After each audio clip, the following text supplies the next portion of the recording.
From the macabre minds of Laughing Devil Production comes another story from the Nightshade Diary. You know what that means. Check under the bed and make sure no one or nothing is there. Is the closet door securely shut? Then leave your disbelief behind, amp up your imagination, and hang on tight for another ride into terror and mystery. And like all good horror stories, just imagine it's a dark and stormy night. And remember, screaming like a little girl is permitted.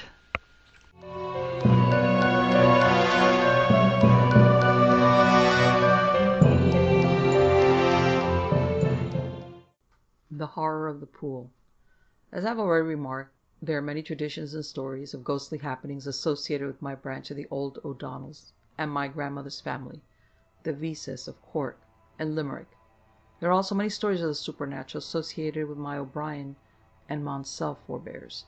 My father, who collected many of these stories and was deeply interested in ghost lore, contacted the supernatural himself on more than one occasion. The adventure I am about to relate occurred while my father was an undergraduate at TCD.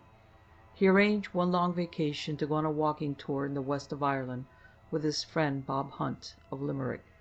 As Hunt was unexpectedly detained, my father set off alone. He came one day after a long tramp through a wild and barren country to a wayside pool. My father did not excel in games, but he was a good swimmer. Feeling very hot and sticky, for the day was very close, he decided to bathe. The road was lonely and little frequented. There were no motorists in those days. He took off his clothes and plunged into the pool. He was surprised to find that despite the heat, the water was extremely cold. The blazing sun rays did not appear to affect the temperature. A few rapid strokes took him to the far side of the pool. He was preparing to turn about when he fancied he was no longer alone in the pool, that some horrible thing was getting ready to seize him. He scrambled out of the water in a panic. Seeing nothing to account for his alarm, he laughed and blamed himself for being so easily frightened. He leaped into the pool again and was about halfway across it when he experienced the same sensation, only in even more terrifying degree. He struck out wildly for the shore, expecting every moment to feel clammy arms or tentacles clutch hold of him. He put on his clothes without drying himself properly, and did not feel safe until he was out of sight of the pool. He did not see it again for several years. In the meanwhile, much had happened in his life. He had graduated at TCD, and at the earnest desire of his mother, had resigned a commission in the army and taken holy orders. He was visiting his mother in Limerick when he felt an urge to see once again the pool of horror by the lonely roadside. He went there accompanied by one of his Limerick friends. They were gazing at the still dark waters when they were joined by a stranger who told them that he owned a house within a short distance of the pool. My father had not noticed the house until the stranger pointed it out to him. "It is surely new," my father exclaimed. "I can't remember seeing it when I was here a few years ago." "It was built exactly 3 years ago," the stranger said. "I bought it, and now I am anxious to sell it. This pool seems to interest you. You are not thinking of bathing in it, are you?" My father shook his head. "No, once was quite enough." He told the stranger what had happened when he was last there. "It was just my imagination, of course," he said. "I don't think so," the stranger remarked. "Do you believe in the supernatural? You should do, as you are a clergyman." "At least, I take you for one in those clothes." "I am a clergyman, and I do believe in the supernatural," my father said. "Are you trying to tell me that this pool is haunted?" "Can you spare a few minutes?" the stranger asked. "What I have to say won't take very long." My father and his friends said they would be very interested to listen to anything that he had to tell them about the pool. "I am a widower," the stranger began. "My 2 nieces live with me, and I have an old woman who cooks and does various other things. I was the first occupant of the house yonder, and while I lived in it hardly a night passed without something very disturbing happening. We all had terrifying dreams, and were awakened by queer noises, creakings, the rattling of door handles, the soft padding footsteps on the stairs, and even in our rooms. One night my youngest niece felt her bed rise up and down, as if there was someone under it trying to frighten her. I heard her scream and ran to her room at once. I found her unconscious. She had fainted and was quite alone in the room. A few nights later I had a similar experience. I sprang out of bed, lit a candle, and searched the house. There was no one in it but our 4 selves. The doors, front and back, were locked and bolted. The windows on the ground floor were latched and shuttered. No one from outside had entered. There was only one satisfactory explanation, namely, the supernatural. Weeks passed, and then, one night, the cook screamed. I ran to her room and found her terrified. She declared that something spongy and clammy had crawled onto the bed and tried to smother her. I had the greatest difficulty in pacifying her. She expressed the odd belief that the thing that was haunting the house and frightening us so much came from the pool. She is a native of Kerry, and like so many of the Munster people is a firm believer in focus, leprechauns and spirits of all kinds. Neither I nor my nieces had ever liked this pool. We felt that there was something very unpleasant about it, and fond as we were of swimming, we had never cared to bathe in it. I hope I am not boring you. My father and his friend told him that they were very interested and wanted him to continue. Well, one night, he said, I kept watch outside the house, and at about 1:30 I saw a shadowy figure approach the house from the direction of the pool. It gave me the impression of something pulpy and loathsome, without any definite shape. I moved hastily out of the way and sighed into the house. A few minutes later I heard screams and found one of my nieces half mad with terror. She said she heard the bedroom door open and something cold and slimy touched her cheek and forehead. That settled me. Convinced that the house was haunted by something evil and harmful, I shut it up and rented a cottage about 1.5 miles from here. I go to the house once or twice a week to air it, but never at night. Have you any idea why this pool should be haunted? My father asked. No, he replied. I've been told that pools and lakes in lonely localities sometimes attracts a species of spirits that is particularly terrifying and dangerous. More I cannot say. The whys and wherefores of the supernatural are quite beyond our ken, and will probably ever remain so. Some North Country hauntings. Lancashire abounds in traditionary stories and legends, many of which are about Boggarts. A house near Rochdale was for many years haunted by a Boggart that used to terrify people by crawling into their rooms during the night, putting a clammy hand on their faces, and stripping the bedclothes off them. The house, in consequence of its molestations, was often vacated. Clayton Hall is said to have been once haunted by a Boggart that was also in the habit of depriving people of their bedclothes, which it hid in places where they were least likely to find them. It was finally laid by a priest. A Boggart that haunted a farm near Blackburn used to scare the farmer's wife by snatching her baby from under her nose. It carried the screaming brat to the kitchen and deposited it none too gently on the hearthstone, to the surprise and indignation of the cook. A cottage not very far from the farm was haunted by a Boggart that frightened the sole occupant, an old woman, by shaking her, pulling her ears, thumping on a chest, and gnashing its hideous long yellow teeth. The Troller's Gill, a wild lonely ravine that intersects the bleak moorlands forming the watershed between the waters of the tributaries of the Wharfe and Nid, is haunted by a Bargest in the form of a huge dog with shaggy hair and glaring eyes. A weird light surrounds it. Its advent is generally regarded as a portent of extreme misfortune to whoever sees it. A farm servant was threading his way through the gill late one evening when the Bargest emerged from behind a large boulder. The servant muttered a prayer and crossed himself. The Bargest howled and vanished. The servant, who was terrified, hurried to his destination, and when he arrived there found his wife seriously ill. The following day his mother died suddenly, and his only child met with a bad accident. An account of a Bargest that haunted the vicinity of Ralston in Midderdale was published in the supplement of the Leeds Mercury in February 1881.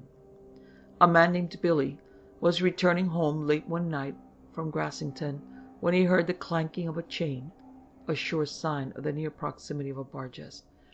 He glanced apprehensively around him and saw a Bargest a little distance ahead of him. It was dragging the chain, which was attached to the collar round its neck, over the rugged ground as it moved. It was going in the direction of his home, and he followed it. It disappeared suddenly. When he reached his house, it was sitting in front of the garden gate. It bared its long pointed teeth and glared savagely at him. It was preparing to rush at him when his wife came out of the house and threw a horseshoe at it. The horseshoe passed right through it. The bar just sank into the ground and disappeared. Horseshoes are deemed to be a protection against barges and Boggarts, and that is one reason why in certain parts of the north of England they are so often hung on gates and doors. Homicidal Ghosts. One of the strangest cases of spirits doing actual physical harm is recorded in a pamphlet published in 1662. Mr. John Luck, a farmer of Raveley, set out on horseback one morning to the annual fair at Whittlesea. On the way he met a friend with whom he had a drink at a wayside inn. After drinking somewhat heavily, Mr. Luck became very merry, and perceiving that his friend was getting restless and desirous of continuing on his way to the fair, he said, "Let the devil take him who goeth out of this house today." The more he drank, the merrier he grew. Forgetful of his rash saying, he called for his horse and set out for the fair. The fresh air seemed to have a sobering effect, for he had not travelled very far before he remembered what he had said. He was naturally superstitious and became so perturbed that he lost his bearings. He was endeavouring to find the way home. It was getting dusk, and far too late to go to the fair, when he spied two grim creatures before him in the likeness of griffins.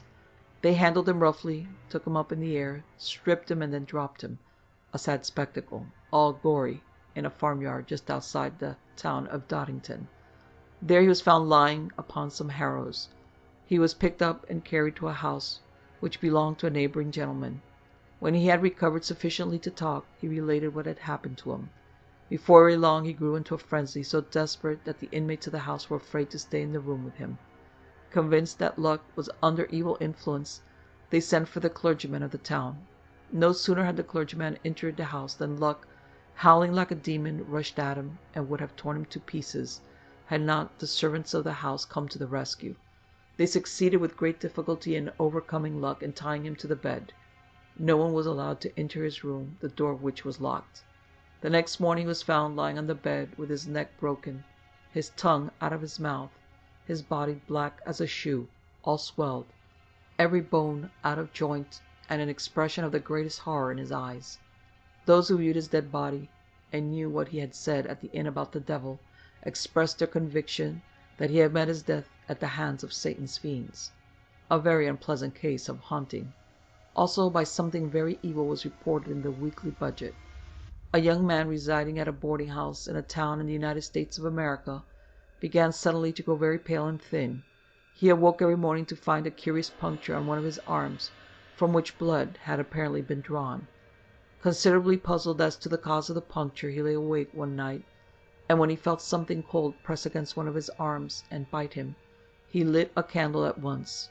Although he searched everywhere in the room, he could not find anything to account for the bite. Blood was oozing from the wound. The following night the same thing happened.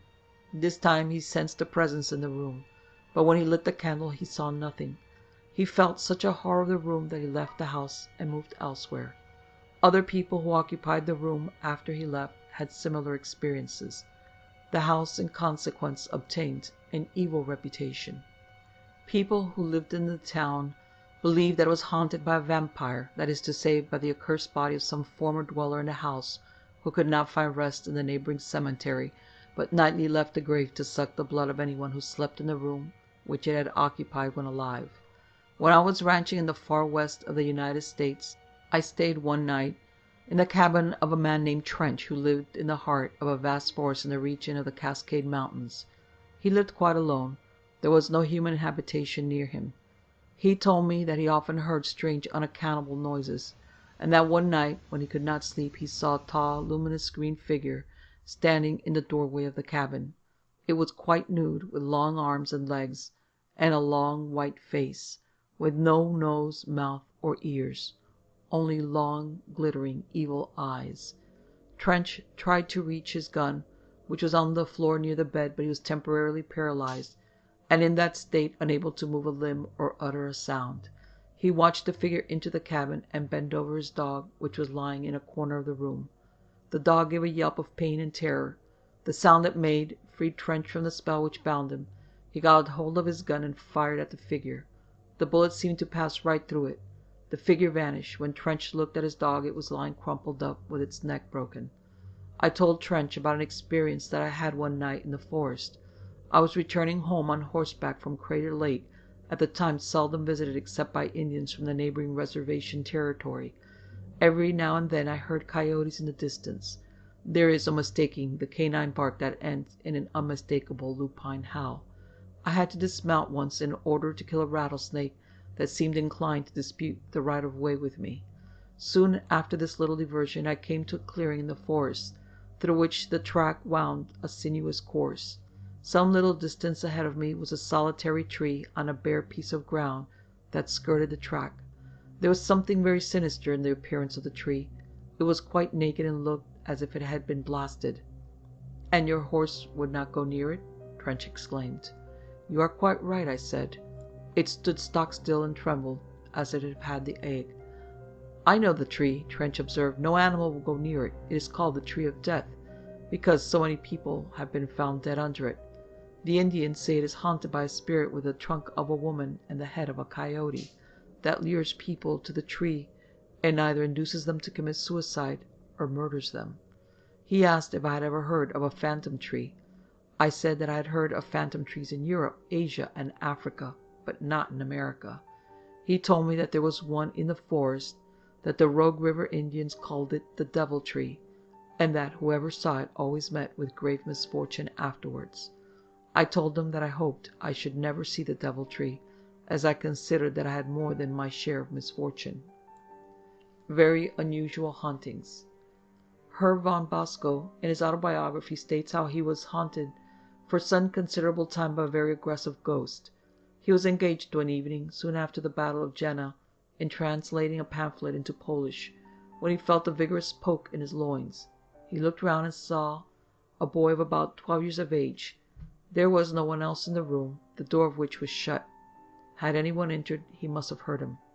Realizing that the intruder was a phantom, he struck at it, but with no apparent effect. The apparition attacked him again, and gave his left arm a particularly painful twist. He finally succeeded in driving it away. It continued to visit him constantly during 4 months, and on each occasion assaulted him, striking and punching him. By degrees its visits became more and more rare, until it finally appeared not in the form of a boy, but in that of a tall brown figure with the head of an owl. The strange expression of a youth named Billing is recorded in the same book. The well-known German writer, Herr Pfeffel, lived in a house near Colmar. In the rear of the house was a very lovely old-world garden that had a peculiar attraction for young Billing, who constantly visited Herr Pfeffel. When the weather was fine, they strolled around the garden, and on each of these occasions Herr Pfeffel, who was blind, took the arm of Billing. Pfeffel noticed one evening that on passing over a certain spot, Billing started violently, as if he had received an electric shock. He asked Billing the reason, and Billing said there was no reason, that he was not aware he had started. On going over the same spot again, the same thing occurred. Billing, being pressed to explain the cause of his apparent alarm, declared that it arose from a horrible sensation which he always experienced when in the vicinity of human remains, that it was his impression that a human body was buried in that particular spot. He asked Pfeffel to visit the spot with him during the night, and said that he thought it highly probable that he would then be able to tell if his surmise was correct. Accordingly, they went together to the garden. About midnight, as they approached the spot, Billing observed a faint light over it. At about 10 paces from it he halted, and would not proceed any further. He declared that he saw, hovering over the spot, a luminous female figure nearly 5 feet high in height, with her right arm folded over her breast, her left arm hanging by her side. Pfeffel stepped forward and placed himself on the haunted spot. The figure at once began to move about. It appeared first on the right side of Pfeffel, then on his left side, now behind him, now in front of him. When Pfeffel struck at it, his stick went right through it. They visited the spot the next night with some of Pfeffel's friends. The same thing occurred. Unknown to Billing, Pfeffel had the ground dug up. At a depth of several feet beneath a layer of quicklime, the remains of a woman in an advanced stage of decomposition were found. They were removed and the earth carefully replaced. 3 days later, Billing, who was suffering from severe shock, and had not been told about the findings of the remains, was induced, not without difficulty, to visit the spot again, accompanied as hitherto by Pfeffel. This time he walked over it without starting, or receiving any horrible impression. The haunting had ceased. No suspicion regarding the remains seemed to have been attached to Pfeffel, presumably because he had not occupied the house for more than a few months, but his conduct seems to have been somewhat extraordinary. Fearsome Heads. I am concluding this volume with hauntings by phantom heads, which are very often terrifying and sometimes diabolical. In the Christmas number of the Review of Reviews, published in the early 90s of the last century, there is an interesting account of a phantom head. A lady was searching for something on the landing of her house at Brockley one Saturday evening, when she raised her eyes and saw, to her astonishment, a peculiar light on the staircase above her. It developed very quickly into a head, crowned with thick, matted light hair. It was surrounded with a gruesome greenish-yellow light. The face was wide and broad, with green eyes, the expression of which was diabolically malignant. The lady felt that such an awful thing could only be satanic. Endeavoring to be calm, she fixed her gaze on it and said, "In the name of Christ, be gone," whereupon the apparition at once vanished. She never saw it again. She could not imagine why such a horrible apparition should visit her home. The house was a very ordinary London suburban villa. It was not old, and no tragedy was known to have occurred in it. The previous occupants of the house had been seemingly quiet, very ordinary people. Apparently the head was not the portent of any very serious happening, but its intentions was doubtless harmful, and had it been able to remain in the house it might have fulfilled its evil design. An old country house in Hertfordshire was haunted by two satanic phantom heads until a Roman Catholic priest successfully exorcised them. Phantom heads not infrequently haunt certain families and seem to take a fiendish delight in warning them of some approaching calamity. An Italian lady, whom I met in New York in 1934, told me that her family was haunted by a malignant phantom head that always appeared before the death of one of her relatives. She said her brother saw it the night her mother died, and that she and her twin sister saw it before the death of her father. She and her sister slept in the same room. They were awakened simultaneously one night by a curious noise in the cupboard facing their beds. They sat up, and one of them was about to get out of bed to see if their cat was in the room, when the cupboard door suddenly opened and a luminous head appeared. It was covered with matted black hair and looked in an advanced stage of decomposition. Its pale, bleak eyes gleamed exultingly as they met the gaze of the terrified sisters, and its hideous, fleshless mouth grinned, revealing jagged, badly decayed teeth. Directly the sisters murmured prayers and crossed themselves, the head vanished. The following day they learned that their father, who was away from home, had died suddenly at about the time that they had seen the head. Clotilde, the little daughter of the unfortunate Queen of Etruria or Tuscany, who was dispossessed of her kingdom by the first Napoleon and held in captivity at Nice, was for a brief time haunted by a phantom head. Her mother, fearful of what Napoleon might be planning to do to her and her children, despatched two faithful members of her suite to Holland, for the purpose of arranging preliminaries for her and her family's secret flight to England. On the night of the 15th of April, 1811, the ex-queen was lying awake in her large, gloomy bedroom at Nice, when she saw the door slowly open, and Cimpanti, the most trusted of her two absent agents, entered the apartment. He halted within a pace or two of the bed, and the queen noticed that he was pale as death. For a full minute the dead and the living gazed upon each other. Then, as the queen forced her lips to pronounce his name, the apparition vanished. She knew then that her faithful servant was no more. Clotilde slept in a little room adjoining her apartment. At breakfast the next morning, Clotilde appeared ill and out of spirits.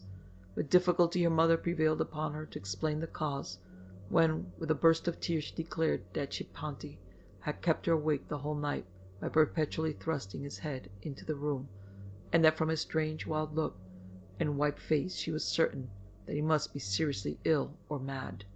She was very terrified. The queen soon afterwards learned that Cimpanti had been arrested while on his way to Holland, and executed about the time she had seen his apparition.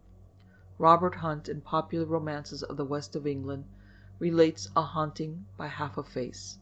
A man named Berryman rented a house in the neighborhood of Lelant.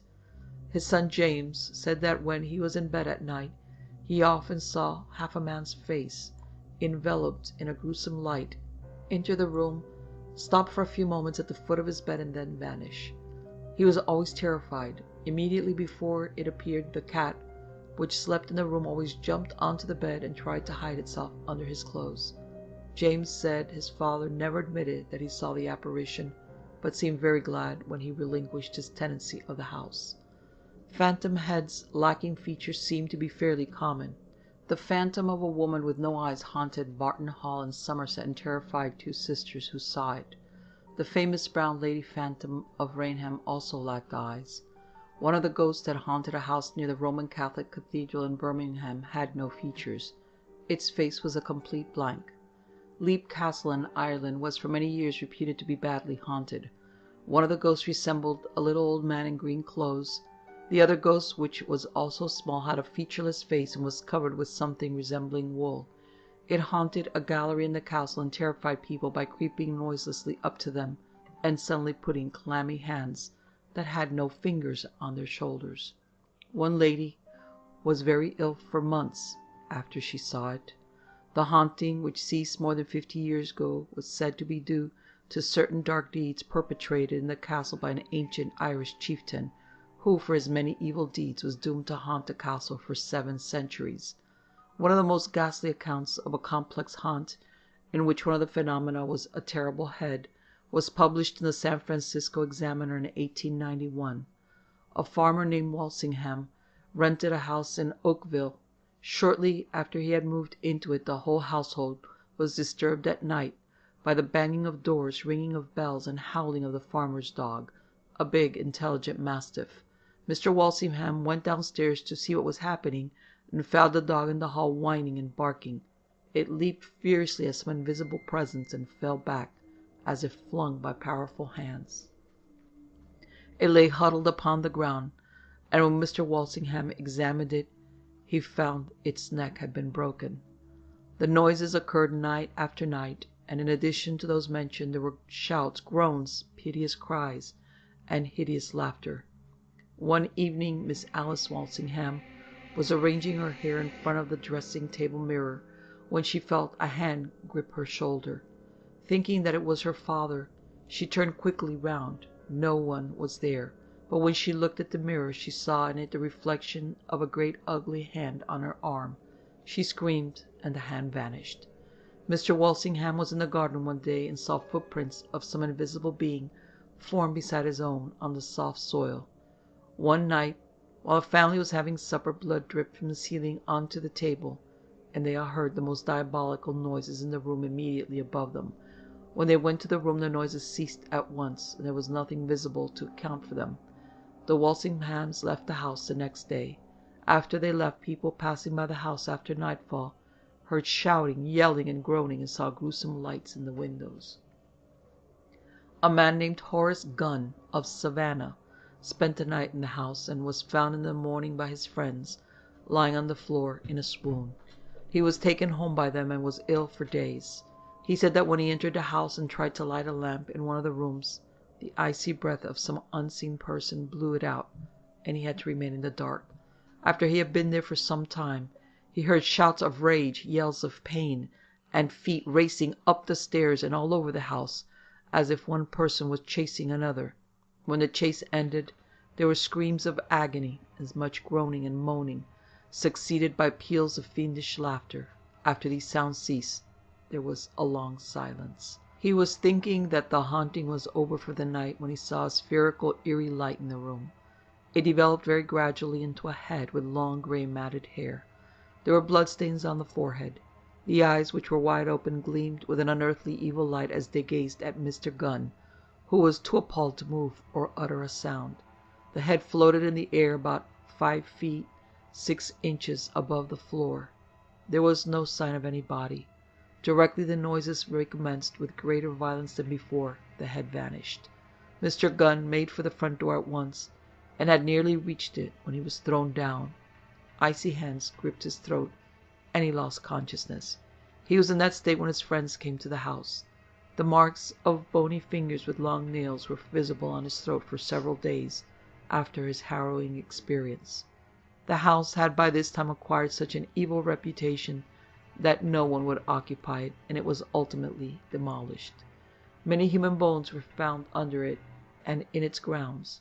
How they came there was never known, but it was supposed that they had lain there for many years, and were the bones of people who might have been murdered when the house was a roadside inn of very bad repute. The Death's Head of Mary King's Close. George Sinclair, professor of moral philosophy in the University of Glasgow, and afterwards minister of Eastwood in Renfrewshire, relates ghostly happenings of the most horrible kind in his book, Satan's Invisible World Discovered. Some of the phenomena were in the house of Mr. Colt Hart, a law agent in Mary King's Close, Edinburgh.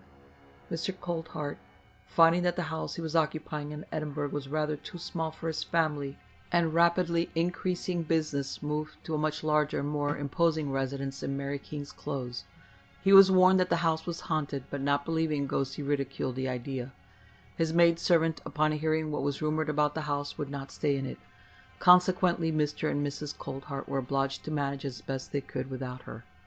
One Sunday afternoon, Mrs. Colt Hart was seated in her room reading the Bible when something, making her look up from the book, she saw, suspended in the air immediately above her, the head of an old man with a long grey beard. The head was surrounded with a gruesome light, and the eyes gleamed so horribly that she fainted. That night Mr. Colt Hart awoke and saw the same head floating in mid-air. It glared at him with its horrible, leering eyes. He knelt down and prayed. Presently the head was joined by the head of a child, and then by an arm, the extended, long, curled fingers of which seemed to want to grip hold of him. Mr. Colt Hart and his wife spoke to the apparitions and asked them why they haunted the house. There was no response. After a few minutes the ghost of a dog appeared in the room and curled itself up on a chair. More ghosts came, and some of them were so monstrous and evil that the Colt Harts hid under the bedclothes. Suddenly there was a loud, awful groan, and all the ghosts vanished. After such a terrifying experience, one would suppose that the Colt Harts would have got out of the house with the utmost speed. But such was not the case. The brave couple continued to live in the house for many years, and were never again troubled by the ghosts. About the time of Mr. Colt Hart's death, a strange thing occurred. A client of his who lived at Tranent, about 10 miles from Edinburgh, was aroused during the night by a nurse who told him that there was something like a cloud moving about in the room. He got up at once, seized a sword, and saw the face and form of Thomas Colt Hart confronting him. "Are you dead?" he asked. "What is your errand?" The apparition shook its head solemnly and faded away very gradually. Mr. Colt Hart's client proceeded at once to the law agent's office, and on arriving there learned that Mr. Colt Hart was dead. A phantom skull haunting. There are many stories of weird happenings in connections with skulls. One of them is about an old farmstead near Bridport in Dorsetshire, that for many years contained the skull of a man who was supposed to have been the negro servant of a Roman Catholic priest. A murder is alleged to have taken place in or near the farmstead. Either the priest murdered the man in order to conceal some crime known to him, or the manservant, for some unknown reason, murdered the priest. Just before he died, the negro declared that his spirit would never rest unless his body was taken to his native land and buried there. As this could not be done, he was buried in the churchyard of Bettiscombe. The night after the funeral, and for many succeeding nights, terrible screams were heard by people living in close proximity to the churchyard. In the farmhouse doors and windows rattled, stairs and boards in bedrooms creaked dismally, and uncanny sounds were heard all over the building. There was no cessation of the disturbances until the body was removed from the churchyard and brought back to the farmhouse. Every time it was reinterred, the nocturnal disturbances were renewed, and this went on until nothing remained of the body except the skull, and every time the skull was removed from the house the same thing happened. So it was finally decided to provide a permanent resting place for the skull in the farmhouse. This was done, and so far as is known, there was never any further reoccurrence of the ghostly disturbances.